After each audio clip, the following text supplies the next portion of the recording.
महाप्रभु जगन्नाथ बलभद्र माँ सुभद्रा ये जो परिचय तांकर आमर ओडिया जातिर अस्मिता ओडिया जातिर ठाकुर से खाली जे ओडिया 4.5 कोटी लोकंकर प्रतिनिधित्व से करछंती ता नुहे। आज प्रधानमंत्री गतकाली रशिया रे मध्य जाई कहछन जय जगन्नाथ। ये बुझिबा दरकार है सरकार मध्य ता गुरुत्व को। जदि एठी 20 एमपी न नै थांते आज से प्रधानमंत्री भावर भी न थांते एवं आसीबा पूर्वरु निर्वाचन पूर्वरु से बारंबार आछंती ओडिशा। ये सरकार मध्य आज जगन्नाथ कृपारू ये सरकार बसचंती। यात्रा कहा पाई यात्रा होची बलभद्र श्री जगन्नाथ माँ सुभद्रांकर रथ यात्रा विश्व प्रसिद्ध रथ यात्रा। आज विश्व रे सबु जगार सबु देश रे यात्रा अनुष्ठित होची। बहु समय आगुरी असुविधा थिला त्रुटि विच्युति होता है एवं ताकू मध्य पर्यायक्रमे सरकार जितेबाला आछंती लोक सेवायत सबू ताकू त्रुटि की प्रशासन माने बसी बसी सजाड़ी किंतु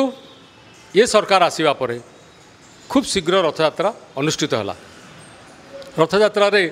गोटे दिन 53 वर्ष पर आमे देखिले से दिन रथयात्रा नवयौवन दर्शन एवं नेत्र उत्सव तीनोटी जाक उत्सव एका दिन करे पड़ुची। द्वितीय दिन भी रथयात्रा थाए। 5टा पूर्व निर्घंट कराइला श्रीमंदिर प्रशासन तरफरु जे रथ टणा हम 5टा बेले किंतु आमे देखिलु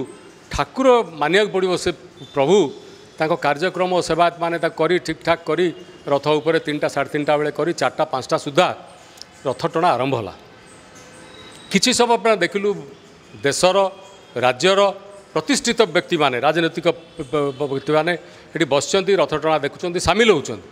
आम भाविलु सब कार्य प्रभु द्वारा सुरखुरे चलो किंतु किछि समय पर आसिला जे दला चकटा हेले एवं जड़े भक्त संबलपुर ताकर हॉस्पिटल में मृत्युवरण कले। ये प्रथम घटनाटी आसिला स्टाम्पेड दला चकटारे मृत्युवरण। तेबे समस्ते पहुँचले आमे कहलु ठीक अच्छी जहाँ होती मुख्यमंत्री संवेदना आमे भी संवेदना जनइलु आउ से घटना न हो किंतु समस्ते पूरी जाइछु। आमे भी गतकाली जाइथुलु परदिन गतकालीर घटनावली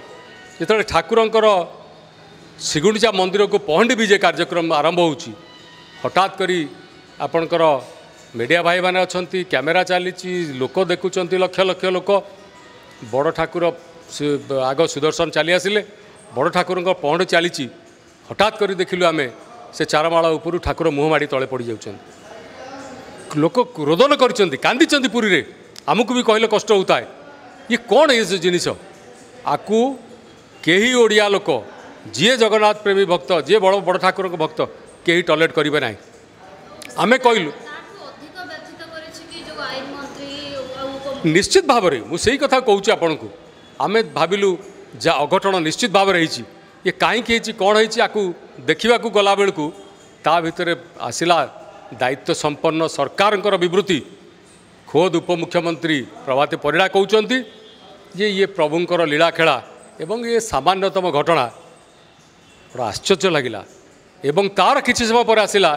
जार प्रकृत दायित्व आईन विभाग दायित्व आईन मंत्री कहते ये सामान्यतम घटना प्रभुंकर लीला खेला ये याठू दुर्भाग्यपूर्ण मंतव्य एवं यही कथा केबे कौनसी दायित्व संपन्न लोकठू सरकार ठू आशा कर जाई पारे ना। से माने जी संसार को बंचई रखी जी जातिर प्रतिनिधित्व करुच्ची ए तांकू पड़ी जिबारे आमे देखुचे आमको जो कष्ट होउची ताको एभली भाव में से माने सामान्य घटना कहीकि लोकों आगे विवृत्ति देउचंती या तांकोठू आमे आशा करनथुलु। सेतिपय आमे काली प्रेस कॉन्फ्रेंस करके यार दृढ़ निंदा करूँ क्षोभ प्रकाश मध्य करूँ एवं आशा करूँ जे तुरंत यार जो भली भाव में से कहले जे यार कौन करा जाई पारिबो असामान्य घटना आमे कहलु ये सामान्य नुहे ये असामान्य घटना तेणु यार तदंत हो भल भाव में तदंत हो एवं प्रकृत दोषी जो मैंने अच्छा कारण से मंत्री नथिले मंदिर प्रशासन कई नथिले हु इज रेस्पॉन्सिबल का दायित्व यहाँ थिला देखापी ये जार पर्व जार कार्य तांकु आमे देखुचु से पड़ी रही से तले अति दुख परितापर विषय तेणु कहाँपाई उद्दिष्ट आपण मानक यात्रा थिला आपण माने परिचालना करुले से त्रुटि ठाकुरंकर कौन थिला तेणु आकु दृढ़ भाव में निंदा करुचु आमे ये जिनस आउ जब भविष्य में न हो तापाई से तदारख करेंगे एवं तदंत आसिले जी भी कई दोषी था उचित दंड देवाई सरकार प्रतिशुद्ध हे ये आशा विश्वास आम रखुଛୁ। निश्चित भाव में निजे खोद गजपति महाराज कहते मु मो छुआटी बेलू देखी एत रथयात्रा सबु जाए सबु दिन जाए प्रति वर्ष जाए किंतु एमतिया घटना बोली देखनी ठाकुर रागिचंती जगन्नाथ जाई नांती जेतले रजाकर हाथ पांटी उच्छेद होला सेतबेले भी आमे कांदी थिलु कारण सेतबेले मीडिया नथिला पुरी रे थिलु आमे जगन्नाथ छत्रपुर को उठिले नाही शत चेष्टा कले भी उठिले नाही सबु सेवायत लागिले सबु हला रजा आसिले तांको पिठी आउसिले निवेदन कले रास्ता रे पड़ी निवेदन कले कांदिले क्रदन कले जे प्रभु संसार भासी जीव किछि समय नाही 5 मिनिट भीतर जाई चारमाळ उठिकी ठाकुर जाई ऊपर पहुँचले ये होची जीवंत ठाकुर तांकु आमे जदि एभली भाव में असम्मानित करबा एभली काम करबा एवं तांकर लीला बोली कहबा दुखदायक परिस्थिति जीए बेसी ओडिया अस्मिता कथा कहउचंती जहार कार्य ये गुरुत्वपूर्ण कार्य जेतबेले तांको सरकार उपमुख्यमंत्री एवं आईन मंत्री कहउचंती सामान्यतम घटना ताकू सेठी गुरुत्वपूर्ण भाव में किपरि ग्रहण करिवे से सेठी ग्रहण करिवार थिला एवं कैबिनेट रे मध्य दुख प्रकाश करिवार थिला जे ये घटना जमती आउ न हुए एवं एथिपाई सरकार दुखित अच्छा एक कथा कहूँ से कुंठाबोध करूना जे नाई चुपचाप आड़ेकी रही भल हम आश्चर्यर कथा होची तेणु आठू कौन आशा करा जाई परिबो सरकार से चिंतित नुहे बोली आम भावुँ से भावुं ये गोटे सामान्यतम घटना।